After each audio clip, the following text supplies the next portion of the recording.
अगर आप कुछ ऐसे स्कीम की तलाश कर रहे हैं जो महीने के कुछ पैसे इन्वेस्ट करके आपको एक टाइम पीरियड के बाद एक अच्छा खासा अमाउंट मिले, तो ऐसे में एक स्कीम है जो रिटर्न्स के हिसाब से देखा जाए तो बैंक एफडी जो रिटर्न्स देता है लगभग उसका 2.5 गुने से भी ज्यादा का रिटर्न्स इस स्कीम में दिया है अपने पास्ट में। अगर इस फंड में किसी ने 25 साल पहले 10 लाख रुपए डाल के छोड़ दिए होते तो आज के डेट में लगभग 5 करोड़ हो जाते हैं। 10 लाख 25 साल में 5 करोड़, जो ना तो कोई बैंक एफडी में होता और ना ही किसी गवर्नमेंट स्कीम में होता। हेलो एवरीवन, मैं हूं भूपेंद्र और आप देख रहे हैं द टुमारो गोल चैनल। दोस्तों, मैं बात कर रहा हूं एचडीएफसी म्यूचुअल फंड के एक ऐसे स्कीम के बारे में जिस फंड को आए हुए 28 साल हो गए और 28 साल से लगातार 16.84% का रिटर्न्स दिया है अपने निवेशकों को। तो आज मैं इसी फंड के बारे में बताने वाला हूं आप लोगों के लिए, और इसको एचडीएफसी म्यूचुअल फंड के वेबसाइट पे भी जाके इसका सारा data and past performance check करेंगे। वीडियो में आगे बढ़ने से पहले मैं बताना चाहूंगा, अगर आप एक न्यू इन्वेस्टर हैं तो म्यूचुअल फंड में इन्वेस्ट करने से पहले जिस फंड में आप इन्वेस्ट करना चाहते हैं उसकी पूरी डिटेल में जानकारी लें।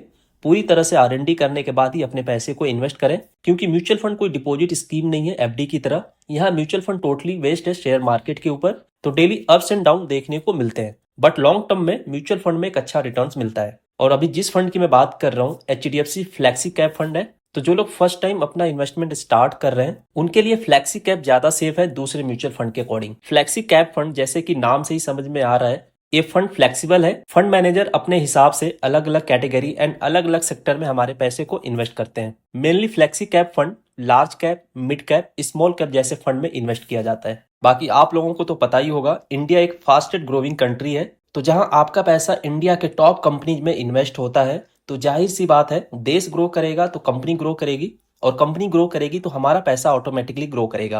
अब प्लान के डिटेल को समझने के लिए एचडीएफसी म्यूचुअल फंड की वेबसाइट पर चलते हैं और पूरी डिटेल में देखते हैं।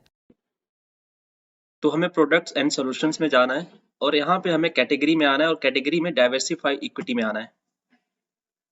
देख सकते हैं कि अलग अलग फंड शो कर रहा है, HDFC small cap fund, HDFC focus 30 fund and HDFC flexi cap fund. तो हमें एचडीएफसी फ्लेक्सी कैप फंड को देखना है। सो जैसे कि यहाँ पे आप ओवरव्यू देख रहे हैं एचडीएफसी फ्लेक्सी कैप फंड का, जो सिंस इंसेप्शन रिटर्न है 16.84% का है। 10 ईयर रिटर्न इसका 19% का है।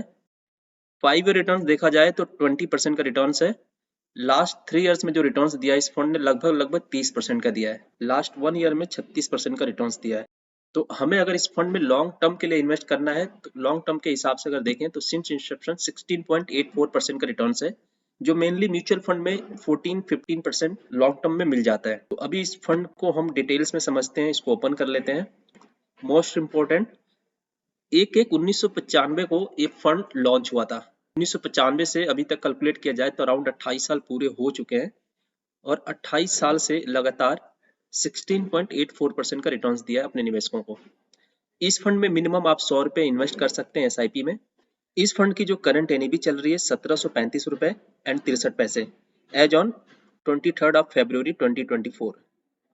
इस फंड का जो करंट साइज है 47,642 करोड़ का है। तो कोई भी म्यूचुअल फंड में इन्वेस्टमेंट करना स्टार्ट करते हैं तो सबसे पहले हमें उस फंड का एक्सपेंस रेशो देखना चाहिए। तो इस फंड का जो एक्सपेंस रेशो 0.83% का है, जो कि ओवरऑल अच्छा है। इस फंड को जो फंड मैनेजर मैनेज कर रहे हैं, 2 फंड मैनेजर हैं, जिसमें पहला नाम है मिस रोसी जैन का, सीनियर फंड मैनेजर हैं। इनके डिटेल्स को अगर हमें थोड़ा और देखना है तो ओवरऑल इनको 16 ईयर का एक्सपीरियंस है फंड मैनेज करते हुए। 16 ईयर हो चुके हैं। अभी करंट में 3 फंड मैनेज कर रही हैं। 3 फंड आप देख सकते हैं, HDFC focus 30 fund, HDFC ELSS tax saver fund and अभी जो current HDFC flexi cap fund जिसकी हम बात कर रहे हैं, ये तीनों फंड ये मैनेज करनी है। इसके साथ जो दूसरे फंड मैनेजर हैं, ओवरसीज फंड मैनेजर हैं मिस्टर ध्रुव मुच्चल। इनकी अगर हम परफॉर्मेंस को देखें तो अभी करंटली ये 10 फंड को मैनेज कर रहे हैं। तो म्यूचुअल फंड का जो रिटर्न जो डिसाइड होता है स्पेशली उसमें बहुत बड़ा रोल होता है म्यूचुअल फंड के जो फंड मैनेजर उनका, क्योंकि वो अपने सूझबूझ से अपने समझ से आपके फंड को इन्वेस्ट करते हैं ऐसी जगह पे जहां पे रिटर्न्स अच्छा निकल कर आए। ये इस म्यूचुअल फंड का परफॉर्मेंस है। लास्ट 1 ईयर में 16.44% का रिटर्न है। लास्ट 3 इयर्स में 29.68% का रिटर्न है एंड लास्ट 5 ईयर में 20.31% का रिटर्न। 10 ईयर में 19% का रिटर्न है और सिंस इंसेप्शन 16.84% का रिटर्न है, जो कि ये बहुत बहुत ज्यादा अच्छा रिटर्न है। तो अगर अभी आप यंग हैं तो बैंक एफडी या फिर गवर्नमेंट स्कीम या फिर एलआईसी लेने से अच्छा है ऐसे फंड में पैसे आप इन्वेस्ट करें, ताकि आपके एक टाइम पीरियड पूरा होने के बाद एक सर्टेन अमाउंट आपको मिल सके। अगर आप बैंक एफडी में रखेंगे तो वो ग्रोथ नहीं मिलेगी जो ग्रोथ आपको चाहिए, क्योंकि बैंक एफडी में 6.5% का रिटर्न्स मिल रहा है और इन्फ्लेशन भी इसी रेट से बढ़ता जा रहा है। तो एक तरीके से आपके पैसे पे किसी भी तरीके का कोई ग्रो नहीं होने वाला एफडी में।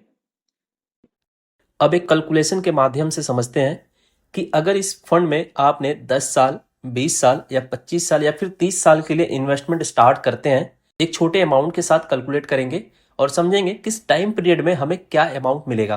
तो उस हिसाब से आप लोग अपनी प्लानिंग कर सकते हैं और कैलकुलेट करके भी देख सकते हैं अपने प्लानिंग के हिसाब से कि आपको कितना अमाउंट चाहिए, उसके लिए कितना अमाउंट आपको डिपॉजिट करना जरूरी है। तो अभी के लिए हम 2,500 रुपए से कैलकुलेट करेंगे एक बेसिक से अमाउंट से, जिससे कि आप इस कैलकुलेशन को अपने आप से रिलेट कर सकें और आपको अच्छे तरीके से समझ में आए कि कितना अमाउंट आप डिपॉजिट करेंगे तो आने वाले कितने टाइम के बाद आपका क्या वैल्यू बनेगा।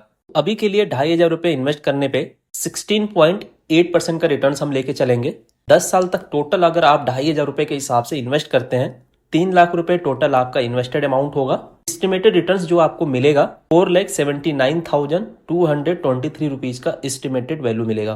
टोटल वैल्यू की बात करें तो आपके इन्वेस्टेड अमाउंट के साथ 7,79,223 रुपए का वैल्यू बन जाएगा।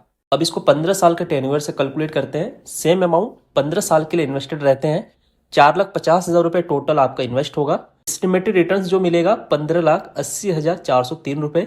इन्वेस्टेड अमाउंट के साथ जो टोटल वैल्यू बनेगा 20,30,403 रुपए। अब इसका पावर देखिए कि 15 साल में आपको 20,30,403 रुपए मिल रहे थे, 5 साल इसी में और बने रहते हैं, यानी 5 साल और इन्वेस्टेड रहते हैं तो 20 साल तक टोटल आपका इन्वेस्ट हो जाएगा 6 लाख रुपए। एस्टिमेटेड रिटर्न्स आपको मिलेगा 43,11,758 रुपए। टोटल वैल्यू आपको मिलेगा 49,11,758 रुपए। अब सपोज जरा सोचिए कि इस फंड को अगर आपको 1 करोड़ तक लेके जाना है तो क्या आपको 40 साल तक इन्वेस्ट करना होगा? जी ऐसा बिल्कुल भी नहीं है। 1 करोड़ की वैल्यू बनाने के लिए आपको केवल 5 साल और बढ़ना है, यानी कि 25 साल तक इन्वेस्टेड रहना है। 25 साल में जो टोटल आपका इन्वेस्ट होगा 7,50,000 रुपए। एस्टिमेटेड रिटर्न्स जो मिलेगा 1,07,97,265 रुपए।